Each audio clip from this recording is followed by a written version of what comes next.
ડિંડોલી પોલીસે ડિંડોલી ભેસ્તાન ઓવરબ્રિજ નીચે થયેલ હત્યાના ગુનાના આરોપીને ગણતરીના કલાકોમાં ઝડપી પાડી સળિયા પાછળ ધકેલી દીધો હતો.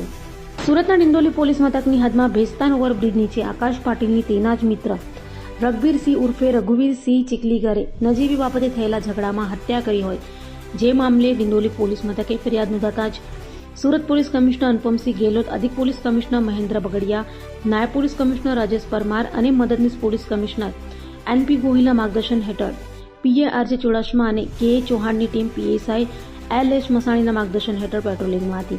ત્યારે એએસઆઈ યોગેશભાઈ અને અનારમાં હેડ કોન્સ્ટેબલ વિપુલભાઈ તથા મિહિરભાઈ અને અનિલભાઈએ ચોક્કસ બાતમીના આધારે આરોપીનું લોકેશન ટ્રેસ કરી ભેસ્તાન આવાસ બી બ્લોકના પાછળની દિવાલ કૂદી ભાગી રહેલા આરોપી હત્યારા રઘબીરસિંહ ઉર્ફે રઘુવીરસિંહ નાક ચીખલીગરને ઝડપી પાડી સળિયા પાછળ ધકેલી દીધો હતો.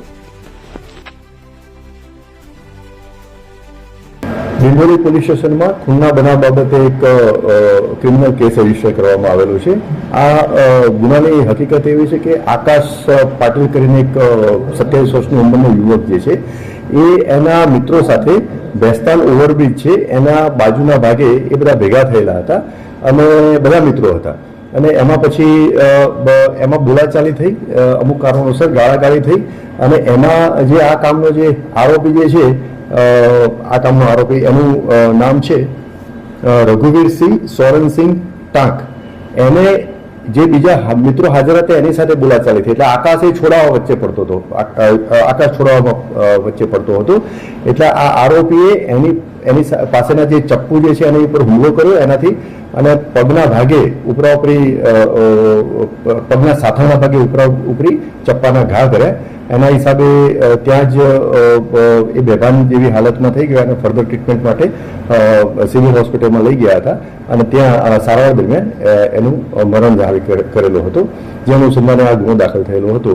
બનાવ બન્યા પછી આરોપી ત્યાંથી ફરાર થઈ ગયેલો હતો. સ્થાનિક પોલીસ સ્ટેશનને ડિસ્ટાફને ચોક્કસ બાતમી મળેલી હતી. બાતમી આધારે આ ગુનામાં જે સંડોવાયેલ આરોપી રઘુવીરસિંહ સોરનસિંહ ટાંક એ ભેસ્તાન આવાસમાં સરદાર આવાસમાં રહે છે અને એ મળી આવેલ છે અને એકત્રિત પુરાવા આધારે એની ધરપકડ કરવામાં આવેલી છે અને આરોપીએ જે હથિયારથી વિક્ટીમ જે મરણ જનાર છે એના ઉપર ચપ્પુના ઘા મારેલા હતા એ હથિયાર પણ તપાસ દરમિયાન રિકવર કરવામાં આવેલ છે. આ આરોપીના ગુનાહિત ઇતિહાસની વાત કરું તો આ આરોપી વિરુદ્ધમાં